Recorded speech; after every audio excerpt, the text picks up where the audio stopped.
Welcome to Account Academy.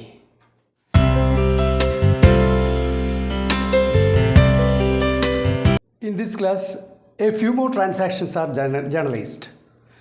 കഴിഞ്ഞ ക്ലാസ്സിൽ കുറച്ച് വ്യൂവേഴ്സ് കുറച്ചുകൂടെ ട്രാൻസാക്ഷൻസ് ജേർണലൈസ് ചെയ്യണം എന്ന് ആവശ്യപ്പെട്ടതിൻ്റെ അടിസ്ഥാനത്തിൽ കുറച്ച് ട്രാൻസാക്ഷൻസ് കൂടെ ജേർണലൈസ് ചെയ്യുന്നു. അതിനുശേഷം നമ്മൾ പോസ്റ്റിങ്ങിലേക്ക് കടക്കുന്നു. അതിനുശേഷം നമുക്ക് അക്കൗണ്ടിങ്ങിലെ സീരിയസ് ആയിട്ടുള്ള കാര്യങ്ങളും ക്വസ്റ്റ്യൻ ആൻഡ് ആൻസേഴ്സൊക്കെ നമ്മൾ ചെയ്യേണ്ടതുണ്ട്. അത് തീർച്ചയായിട്ടും ഞാൻ ആദ്യമേ തന്നെ ഒരു കാര്യം പറയുന്നു, പഠിക്കുന്ന കുട്ടികൾക്ക് ഇത് ഷെയർ ചെയ്യുകയാണെങ്കിൽ തീർച്ചയായിട്ടും അവർക്ക് പ്രയോജനപ്പെടും എന്നാണ് ഞാൻ ധരിക്കുന്നത്.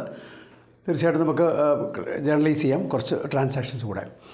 ഞാൻ ആദ്യം എടുക്കുന്ന ഒരു ട്രാൻസാക്ഷൻ, അതായത് കഴിഞ്ഞ വീഡിയോയിൽ കണ്ട അതിന് തുടർന്നുള്ള ഒരു ട്രാൻസാക്ഷൻ ഞാൻ പറയുന്നത് bank ട്രാൻസാക്ഷൻസാണ്.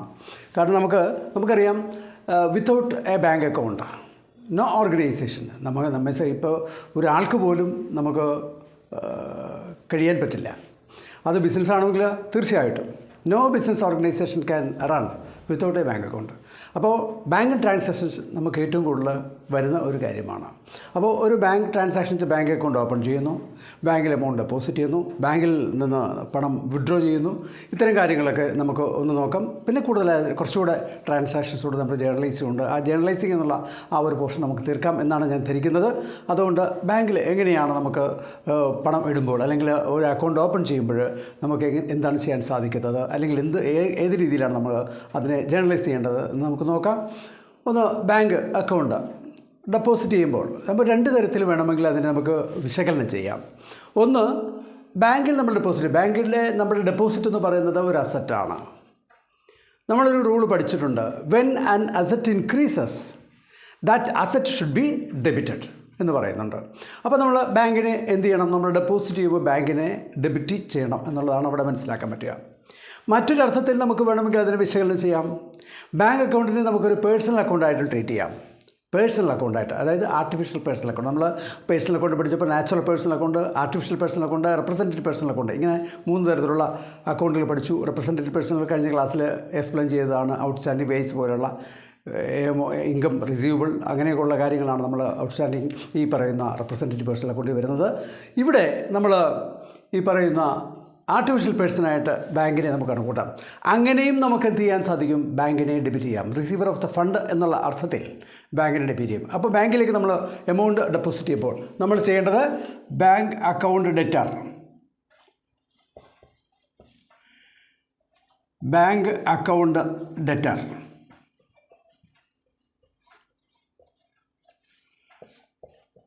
what goes out from us, cash, to cash 10,000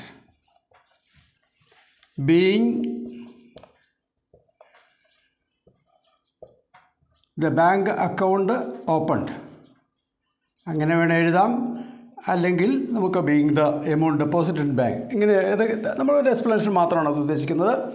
അപ്പോൾ ഇതാണ് നമുക്കിവിടെ കണ്ടു 2 കാര്യങ്ങൾ. എന്താണ്? ഒന്ന്, ബാങ്കിനെ ഡെബിറ്റ് ചെയ്തു. 2 തരത്തിൽ അതിനെ നമുക്ക് എക്സ്പ്ലെയിൻ ചെയ്യാം. ഒന്ന്, നമ്മൾ ഈ പറയുന്ന പോലെ ഒരു അസറ്റ് എന്നുള്ള അർത്ഥത്തിൽ, റിയൽ അക്കൗണ്ടിൻ്റെ റൂൾ പ്രകാരം അസറ്റ് എന്നുള്ള തരത്തിൽ, when the asset increases what happens, asset should be debited എന്നുള്ള അർത്ഥത്തിൽ നമുക്ക് വേണമെങ്കിൽ ബാങ്കിനെ ഡെബിറ്റ് ചെയ്യാം. അനദർ പോയിൻ്റ് എന്ന് പറഞ്ഞാൽ നമുക്ക് എന്താ പറയുക, ബാങ്കിന് നമുക്കൊരു ആർട്ടിഫിഷ്യൽ പേഴ്സണായിട്ട് കണക്കൂട്ടാം. അപ്പോൾ ഫണ്ട് റിസീവ് ചെയ്യുന്ന, മണി റിസീവ് ചെയ്യുന്ന ആ ഒരു ഇൻസ്റ്റിറ്റ്യൂഷൻ എന്നുള്ള കാര്യത്തിൽ അതിനെ നമുക്ക് ഡെബിറ്റ് ചെയ്യാം. അങ്ങനെ ബാങ്കിനെ നമ്മൾ bank account debtor 10,000 to cash 10,000 ഇങ്ങനെ നമുക്ക് അത് ചെയ്യാം. അതേപോലെ തന്നെ ബാങ്കിൽ നിന്ന് വിഡ്രോ ചെയ്യുന്നു. എപ്പോഴും നമുക്ക് വരുന്ന ഒരു ട്രാൻസാക്ഷൻ ബാങ്കിൽ നിന്ന് വിഡ്രോ ചെയ്യുക. ബാങ്കിൽ നിന്ന് വിഡ്രോ ചെയ്യുമ്പോൾ ഇതിന് ഓപ്പോസിറ്റ് എൻട്രി അവർ വരിക. നമുക്കറിയാം എന്തായിരിക്കും, നമ്മുടെ സ്ഥാപനത്തിലേക്ക് വരിക, നമുക്ക് സ്ഥാപനത്തിലേക്ക് വരുന്നത് ക്യാഷ് ആയിരിക്കും. ക്യാഷ് അക്കൗണ്ട് ഡെറ്റർ 2,000 അതും നമ്മൾ ഈ പറയുന്ന പോലെ ടു ബാങ്കിനെ നമുക്ക് ക്രെഡിറ്റ് ചെയ്യാം. എന്താ കാര്യം, ബാങ്കിനെ ക്രെഡിറ്റ് ചെയ്യുന്ന 2 തരത്തിൽ അതും നമുക്കവിടെ എക്സ്പ്ലെയിൻ ചെയ്യാവുന്നതാണ്. ഒന്ന്, ഞാൻ ആദ്യം പറഞ്ഞത് ബാങ്ക് അക്കൗണ്ട് അല്ലെങ്കിൽ നമ്മുടെ ബാങ്ക് ഡെപ്പോസിറ്റ് എന്ന് പറയുന്നത് ഒരു അസറ്റാണ്. Asset decreases, when the asset decreases that asset should be credited. അങ്ങനെയാകുമ്പോൾ ബാങ്കിനെ നമ്മൾ ക്രെഡിറ്റ് ചെയ്യണം, അങ്ങനെ പറയാം. അതല്ലെങ്കിലോ ബാങ്ക് നമുക്ക് തീർച്ചയായിട്ടും ഒരു ആർട്ടിഫിഷ്യൽ പേഴ്സണൽ തരത്തിൽ bank is a giver of the money. In that sense also we can credit what bank account നമുക്ക് അവിടെയും ക്രെഡിറ്റ് ചെയ്യാം. അപ്പോൾ അതാണ് നമുക്ക് being the cash withdrew from bank.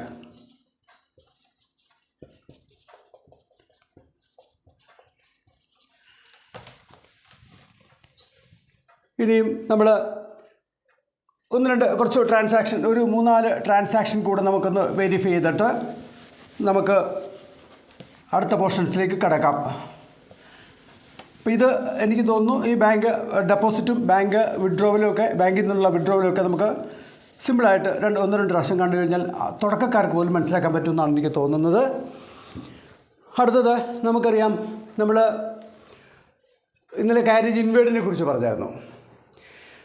Carriage outward എന്നുള്ളൊരു എക്സ്പെൻഡിച്ചർ നമുക്ക് ഉണ്ടാകാറുണ്ട്. നമ്മൾ സെയിൽസൊക്കെ നടത്തുമ്പോൾ നമ്മൾ കസ്റ്റമേഴ്സിൻ്റെ കയ്യിൽ എത്തിച്ചു കൊടുക്കും, നമ്മൾ ഗുഡ്സൊക്കെ എത്തിച്ചു കൊടുക്കുന്ന ഒരവസ്ഥയുണ്ട്. അങ്ങനെയൊക്കെ പറയുമ്പോൾ കാരേജ് ഔട്ട്വേർഡ് എന്ന് തന്നെ പറയുക. നമ്മൾ പുറത്തോട്ട് സാധനം വിൽക്കുന്നതിന് വേണ്ടി ചിലവാകുന്ന കാരേജ് ഉണ്ടാകുമ്പോൾ അതിന് നമ്മൾക്ക് കാരേജ് ഔട്ട്വേർഡ് എന്ന് പറയും. അതും ഒരു എക്സ്പെൻഡിച്ചറാണ്. എക്സ്പെൻഡിച്ചർ ആകുമ്പോൾ നമുക്ക് നോമിനൽ അക്കൗണ്ട് റൂൾ പ്രകാരം carriage outward account debtor 1000 to cash 1000 with the expenditure incurred. Okay, അങ്ങനെ നമുക്കൊരു ചിലവ് നമുക്ക് വേണമെങ്കിൽ എഴുതാം. മറ്റേ സാലറി ചിലപ്പോൾ നമ്മുടെ സ്റ്റാഫിന് ഉണ്ടാവും. ചിലപ്പോൾ ചില സ്റ്റാഫിന് നമ്മൾ നിർത്തിയിട്ടുണ്ട്, അവർക്ക് സാലറി കൊടുക്കേണ്ടതുണ്ടാവും. അപ്പോൾ സാലറി നമ്മൾ കൊടുക്കുകയാണെങ്കിൽ സാലറി എന്താണ്? സാലറി എന്ന് പറയുന്നത് നമുക്ക് എന്താണ്? ഒരു നോമിനൽ അക്കൗണ്ടാണ്, എക്സ്പെൻഡിച്ചറാണ്. Salary account debtor 2000 to cash 2000 ഒരു എക്സ്പെൻഡിച്ചറാണ്. ഇനി നമുക്ക് മറ്റൊരു ഐറ്റം നമുക്ക് നോക്കാം.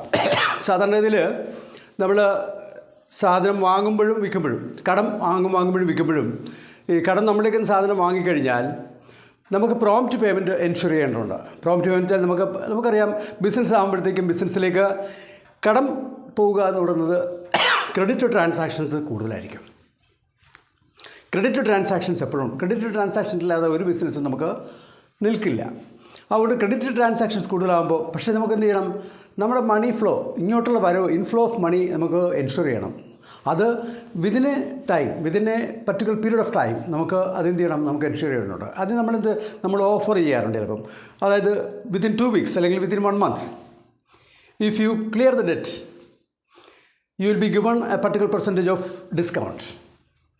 അപ്പം നമ്മൾ അങ്ങനെ പറയും, നമ്മൾ ഒരു മാസത്തിനുള്ളിൽ അല്ലെങ്കിൽ 2 ആഴ്ചയ്ക്കുള്ളിൽ നിങ്ങൾ ഈ കടം തീർക്കുകയാണെങ്കിൽ സ്പെസിഫിക്കായിട്ട് പറയും, നിങ്ങൾക്ക് ഇത്ര രൂപ അല്ലെങ്കിൽ ഇത്ര ശതമാനം നിങ്ങൾക്ക് ഡിസ്കൗണ്ട് അനുവദിക്കുകയായിരിക്കും. അപ്പോൾ നമുക്ക് അങ്ങനൊരു കേസ് നോക്കാം. അത് നമുക്കെന്താണ്?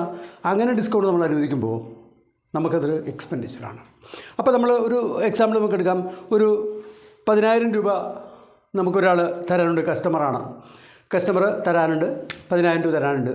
നമ്മൾ അയാൾക്ക് ഒരു 500 രൂപ ഡിസ്കൗണ്ട് അലോ ചെയ്യുകയാണ്. പർട്ടിക്കുലർ പീരീഡിനുള്ളിൽ തരികയാണെങ്കിൽ, 25th തരികയാണെങ്കിൽ നിങ്ങൾക്ക് ഈ പറയുന്ന തരത്തിൽ ഡിസ്കൗണ്ട് അലോ ചെയ്യുന്നതാണ് എന്ന് നമ്മൾ പറയുകയാണെങ്കിൽ, അങ്ങനെയാണെങ്കിൽ എന്തായിരിക്കും നമുക്ക് വരുന്നത്? നമുക്ക് നോക്കാം. അപ്പോൾ 10,000 രൂപയുടെ സാധനം കടം അയാൾക്ക് ഇങ്ങോട്ട് വീടാനുണ്ട്. അയാൾ പർട്ടിക്കുലർ ടൈമിൽ തരികയാണ്. നമ്മൾ 500 രൂപ ഡിസ്കൗണ്ട് ഓഫർ ചെയ്തിട്ടുണ്ട്. ഈ പർട്ടിക്കുലർ പീരീഡിൽ തരികയാണെങ്കിൽ 500 രൂപ നമ്മൾ ഓഫർ ചെയ്തിട്ടുണ്ട്, ഡിസ്കൗണ്ട് ഓഫർ ചെയ്തിട്ടുണ്ട്.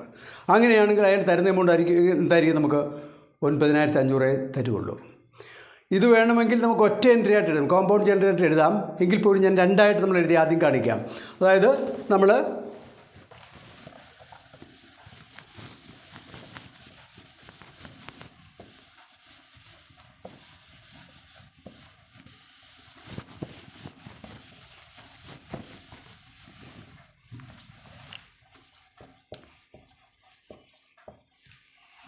നമുക്ക് ക്യാഷ് 25-ാം തീയതി അയാൾ തരികയാണ്. അയാൾ തരുമ്പോൾ ക്യാഷ് അക്കൗണ്ടിൽ 10,000-ൽ അയാൾ 500 രൂപ കുറച്ചേ തരുള്ളൂ. കാരണം എന്താ? ഒരു കസ്റ്റമർ, നമുക്ക് പറയാം 2 ഡെറ്റേഴ്സ് അക്കൗണ്ട്, പേരുണ്ടെങ്കിൽ പേരെഴുതാം, 9,500. ഇത് തന്നിരിക്കുന്നത് ഫുൾ സെറ്റിൽമെൻറ്റാണ്. With amount received from customer on full settlement. അതായത് ആ കടം തീർന്ന തരത്തിലാണ്, കാരണം നമ്മുടെ ഓഫറാണ്. അപ്പോൾ നമുക്കവിടെ 500 രൂപ കുറച്ചാണ് കിട്ടിയിരിക്കുന്നത്. 500 കുറച്ച് നമ്മുടെ ഓഫർ പ്രകാരമാണ്. അപ്പോൾ അത് നമുക്കെന്താണ്, നമുക്ക് എക്സ്പെൻഡിച്ചറാണത്. അതിന് നമുക്ക് പറയാൻ പറ്റുന്നത് ഡിസ്കൗണ്ട് അലൗഡ്. ക്യാഷ് ഡിസ്കൗണ്ടാണിത്. Discount allowed account debtor 500 to debtors account. ഡെറ്ററിൻ്റെ പേരുണ്ടെങ്കിൽ ഡെറ്റർ പേര്. ഇത് വേണമെങ്കിൽ ഒറ്റയായിട്ട് എഴുതാം. നമുക്ക് എങ്ങനെ എഴുതാം? Cash account debtor 9500, discount account debtor 500, to debtors account 10,000. ഇങ്ങനെയും നമുക്ക് വേണമെങ്കിൽ എഴുതാം. അപ്പം ഇത് മനസ്സിലാക്കാൻ വേണ്ടിയിട്ടാണ് ഞാനിങ്ങനെ പറഞ്ഞത്. നമുക്ക് കോമ്പൗണ്ട് ജേർണലിൻ്റെയൊക്കെ പിന്നീട് നമുക്ക് പോകെ അത് മനസ്സിലാക്കാൻ സാധിക്കും. തുടക്കക്കാർക്ക് വേണ്ടി മാത്രമാണ് ഇങ്ങനെയൊക്കെ ചെയ്യുന്നത്. തീർച്ചയായിട്ടും അതിന് ശേഷം നമുക്ക് കുറച്ചുകൂടെ ഗ്രാവിറ്റിയുള്ള, കുറച്ചുകൂടെ സീരിയസ് ആയിട്ടുള്ള കാര്യങ്ങളൊക്കെ നമുക്ക് അടക്കാം. ഇനി നമ്മൾ ഈ ഡിസ്കൗണ്ട് അലോഡ് പോലെ തന്നെ നമുക്ക് ഡിസ്കൗണ്ട് റിസീവ്ഡും ഉണ്ടാവും. ഡിസ്കൗണ്ട് റിസീവ്ഡ് കാരണം നമ്മൾ സപ്ലയർ ഉണ്ടാവും. നമുക്ക് കടം നമ്മൾ സാധനം വാങ്ങിയിട്ടുണ്ടാവും. ഇപ്പോൾ 5,000 നമ്മൾ സാധനം വാങ്ങിയിട്ടുണ്ടെന്ന് വിചാരിക്കുക. ഒരു പർട്ടിക്കുലർ പീരീഡിനുള്ളിൽ നമ്മൾ ആ പണം കൊടുത്തു തീർക്കുകയാണെങ്കിൽ നമുക്ക് ഈ പറയുന്ന പോലെ ഒരു 200 റുപ്പീസ് നമുക്ക് ഡിസ്കൗണ്ട് ഇങ്ങോട്ട് കിട്ടും. ഞാൻ നേരത്തെ പറഞ്ഞു ഡിസ്കൗണ്ട് അലോഡാണ് നമ്മൾ എക്സ്പെൻഡിച്ചർ എന്ന് പറഞ്ഞത്. അങ്ങനെ 200 നമുക്ക് കിട്ടുകയാണെങ്കിൽ അതിന് നമുക്ക് വേണ്ടി ഡിസ്കൗണ്ട് റിസീവ്ഡ് എന്ന് പറയാം. അതും ക്യാഷ് ഡിസ്കൗണ്ട് തന്നെയാണ്. അപ്പോൾ നമുക്ക് ഇങ്ങോട്ട് കിട്ടുന്നതാണ്. അപ്പോൾ നമ്മൾ സപ്ലയർ നമ്മളങ്ങോട്ട് പണം കൊടുക്കുകയാണ്. കടം വാങ്ങിയ പൈസ തിരിച്ചു കൊടുക്കുകയാണ്. തിരിച്ചു കൊടുക്കുമ്പം അതും ഞാൻ 2 എൻട്രി ആയിട്ട് ഇടുകയാണ്. ഒന്ന് സപ്ലയേഴ്സ് അക്കൗണ്ട് ഡെറ്റർ, സപ്ലയേഴ്സ് പൈസ കൊടുക്കുകയാണ്. സപ്ലയേഴ്സ് അക്കൗണ്ട് ഡെറ്റർ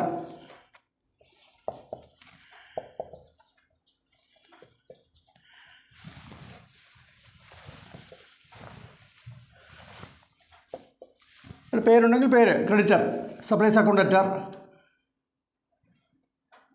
5,000 ആണ് അയാൾക്ക് കൊടുക്കാൻ. അതിൽ പൈസ കൊടുക്കുന്നത് നമ്മൾ 2 ഞാൻ എഴുതുകയാണ്.